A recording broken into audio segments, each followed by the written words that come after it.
11 years had passed since the night Mira Hale vanished into the snow.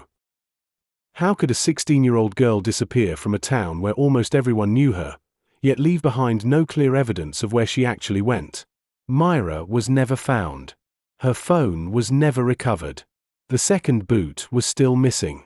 And despite countless searches and investigations, nobody had ever been able to explain what really happened that winter night. The snowfall that covered Bellmoor eventually melted away. The search teams left. The news cameras disappeared. And slowly, the world outside Bellmoor moved on. But inside the Hale family home, time had never truly moved forward. Because for Mira's twin sister Elena, one thought remained impossible to escape. What if everyone had been looking in the wrong place from the very beginning?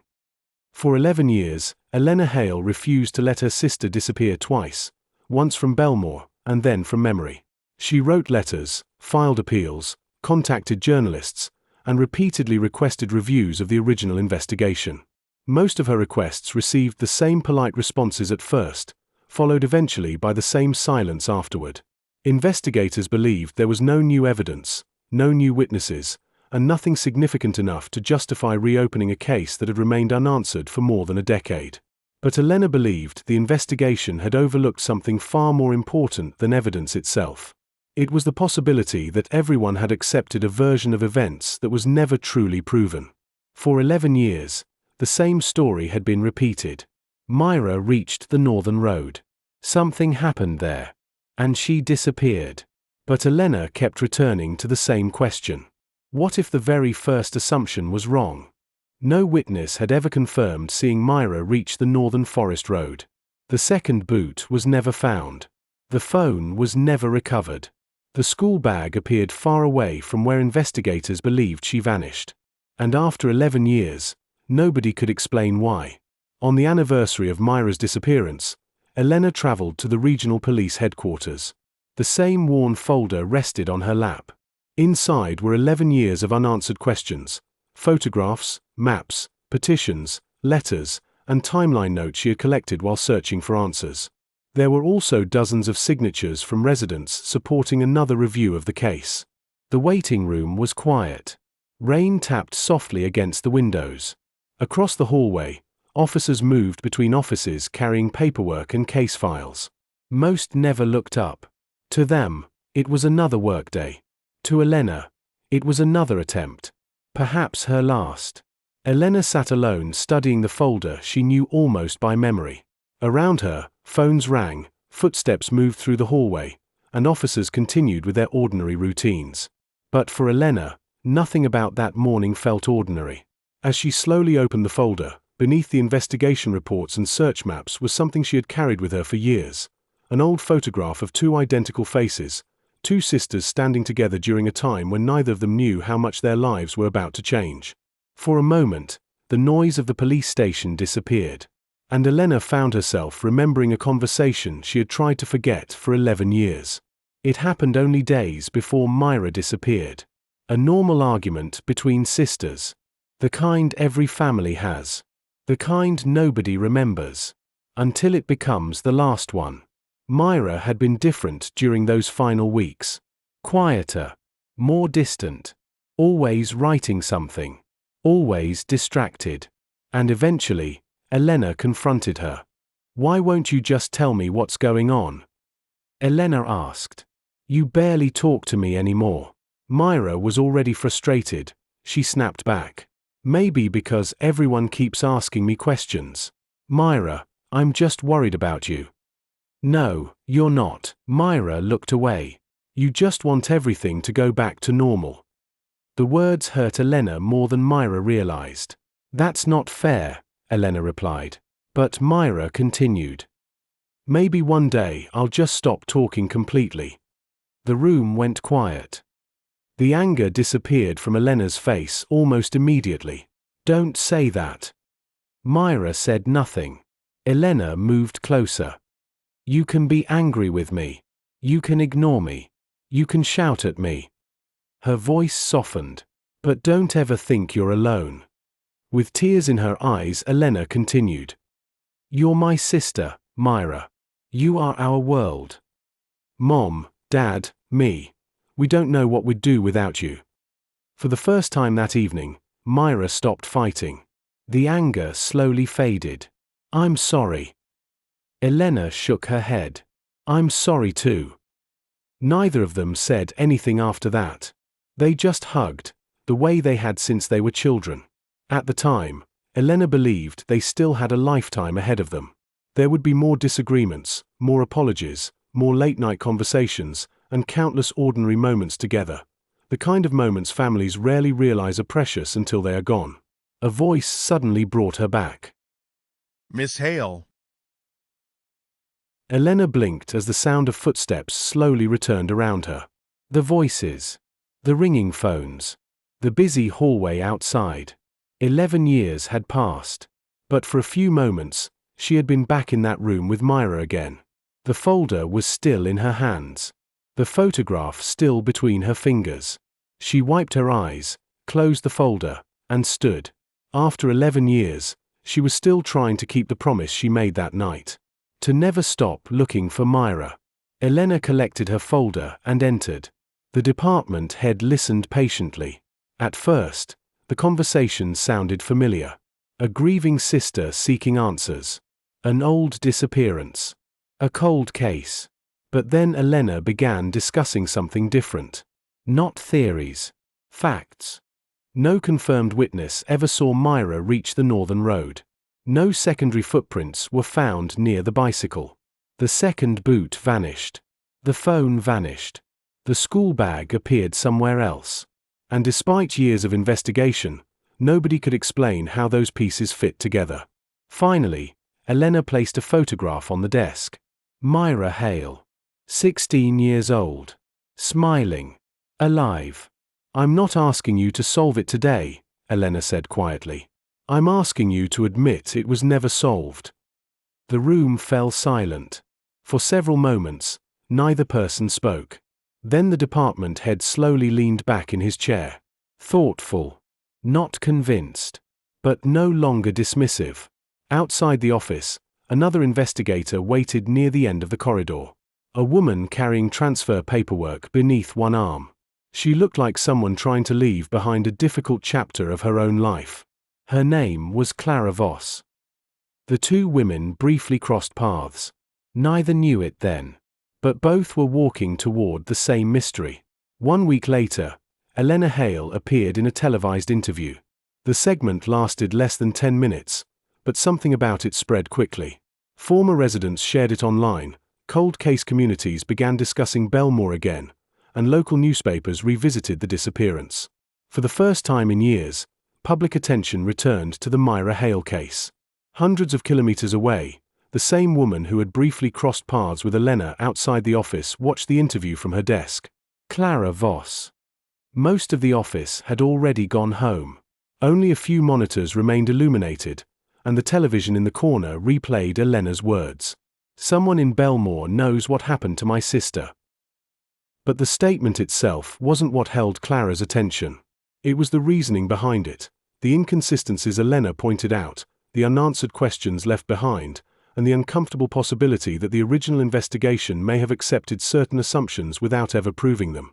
For several moments after the interview ended, Clara remained seated, staring at the screen. She had reviewed hundreds of cases throughout her career, but something about Bellmoor felt different. Not because of what Elena claimed, but because of what the original investigation never answered. 3 months later, the Regional Cold Case Division officially reopened the Mira Hale investigation. The first snowfall of November had already begun when Clara and her 16-year-old daughter arrived in Bellmoor. Boxes filled the back seat, winter clothes were piled between them, and snow drifted across the windshield as the mountain roads climbed higher into the hills. Leah Voss spent most of the journey staring silently through the window. She was the same age Mira had been when she disappeared. 16. A detail Clara noticed more often than she liked. Clara glanced toward her daughter several times during the drive, wondering if bringing her to a town filled with someone else's memories was really the fresh start she had promised. Bellmoor looked exactly as Clara expected, with snow-covered rooftops, steep staircases running between old houses, tall pine trees surrounding narrow roads, and a silence that seemed to settle over the town after dark. A town so quiet that every sound seemed amplified. Their new home was a small police residence near the upper district. Nothing extraordinary, just a few rooms, old wooden floors, and windows overlooking the snow-covered stairways behind the building. That evening, while Clara unpacked boxes, Leah stood near the window watching the empty streets outside. "It's really quiet here," Leah said. Clara smiled slightly. "I thought quiet was what we needed." But neither of them knew yet that Bellmoor's silence was not because there were no stories left. It was because some stories had never been finished. During the first few days, Clara and Leah slowly adjusted to their new surroundings. Leah prepared for her first week at Bellmoor High, while Clara familiarized herself with the local station, the streets, the people, and the town she believed would give them both a fresh beginning. But slowly, small moments began changing that.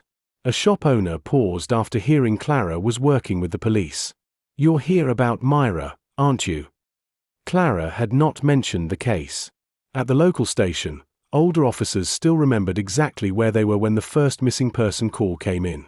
At Leah's school, students still lowered their voices whenever Mira Hale's name appeared.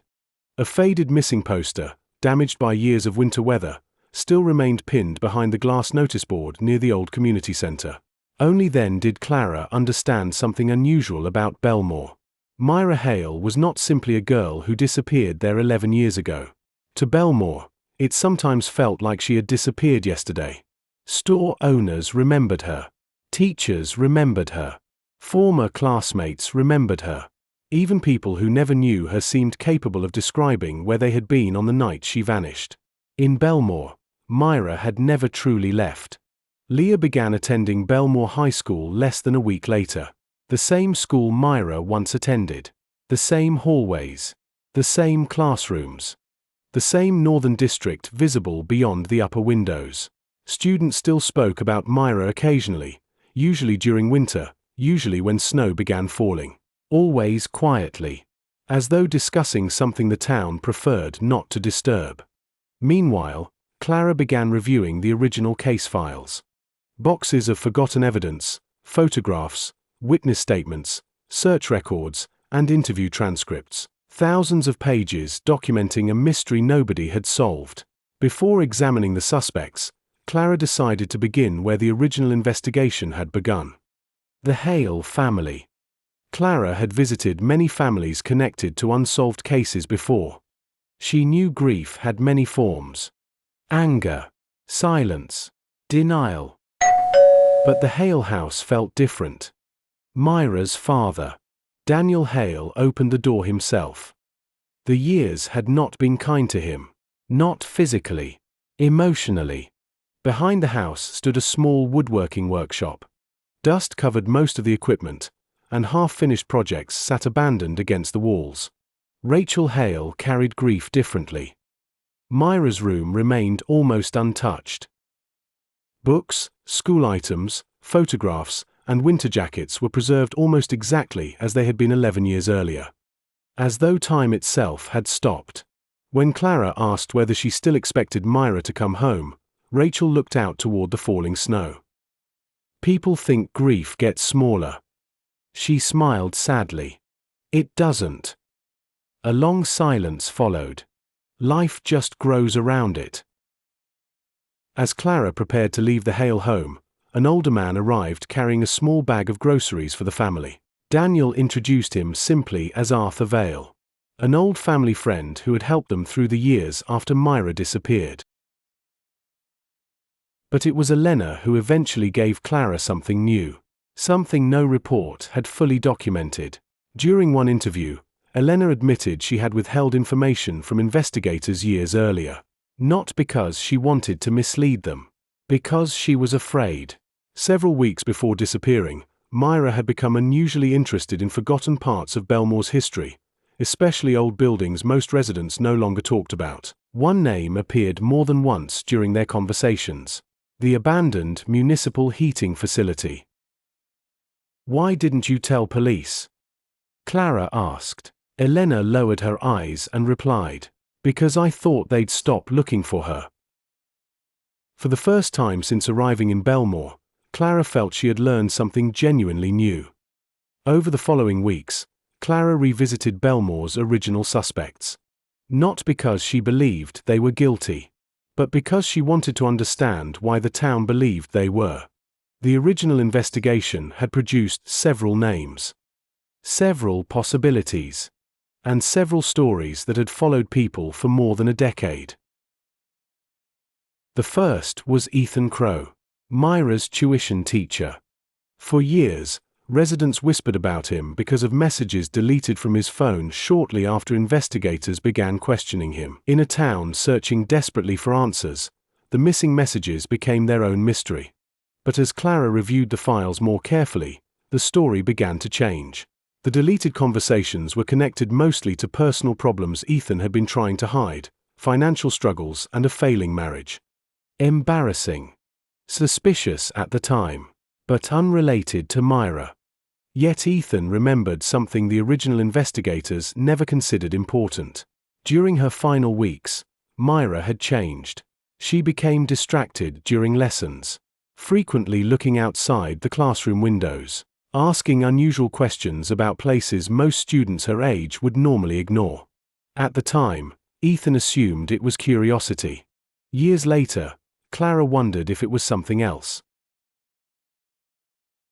Next came Mason Reed. The young man Bellmoor had blamed almost from the beginning. He was known for fighting, known for trouble, and everyone remembered his argument with Myra weeks before she vanished. To many residents, Mason was an easy person to suspect. Mason Reed worked at Bellmoor's small vehicle repair garage.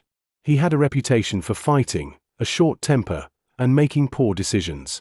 But he also had a steady job, elderly parents who depended on him, and a life far more ordinary than the rumors surrounding his name suggested. But what people remembered less clearly was why the argument happened. School records showed Myra had reported vandalism near school property, and Mason blamed her for the disciplinary action that followed. He was angry, immature, reckless. But Clara found no evidence that he was responsible for Myra's disappearance. During their interview, Mason said something Clara did not expect. Myra wasn't scared of me. He looked down at the table. Everyone thought she was because of that argument. But she wasn't. Clara watched him carefully. Then who was she scared of? Mason stayed silent for several seconds, then shook his head. I don't know. But something was bothering her. Finally, Clara met Victor Shaw, the gardener, the parolee, the man Bellmoor feared most. Years before Myra vanished, Victor had been convicted in an unrelated crime. And when a teenage girl disappeared from the same town after his release, suspicion followed him almost immediately.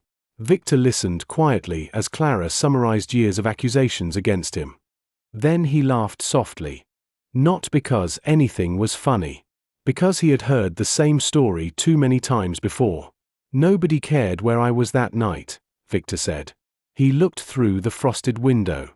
They only cared where I'd been 5 years earlier.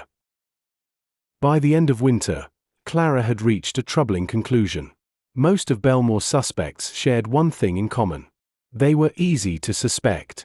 The lonely man, the troubled teacher, the angry teenager, the former prisoner. Each of them fit a story people were prepared to believe. But Clara started wondering if that was exactly where the original investigation went wrong. For 11 years, Bellmoor had spent more time investigating people than investigating the investigation itself. Late one evening, Clara sat alone inside her office reviewing the case again. Snow drifted quietly past the windows. The town outside had gone silent. In front of her were photographs from the night Myra disappeared. The bicycle near the northern road. The single boot found near the trees. The search maps. The witness statements. Everything led back to the same place. The northern forest road. But one question kept returning. What if the original investigation had started with the wrong assumption? What if everyone had spent 11 years searching for what happened after Myra reached that road, without ever proving she reached it at all? As Clara stared at the evidence board, a memory returned. A conversation from months earlier. Before Bellmoor, Before the snow. Before she ever stepped inside the Hale family home. Her supervisor's office. The transfer request. Out of all the available assignments, why Bellmoor? The man had asked. Clara looked down at the file in front of her. At the photograph of a 16-year-old girl whose disappearance had never made sense. Then she answered quietly. Because nobody ever proved where she disappeared. At the time, Clara thought she was reopening an old investigation. She didn't realize she was about to question everything Bellmoor had believed for 11 years. And the deeper she searched, the closer she would come to discovering that the biggest mystery was not only what happened to Mira Hale. It was whether the story everyone believed from the very beginning was ever true at all.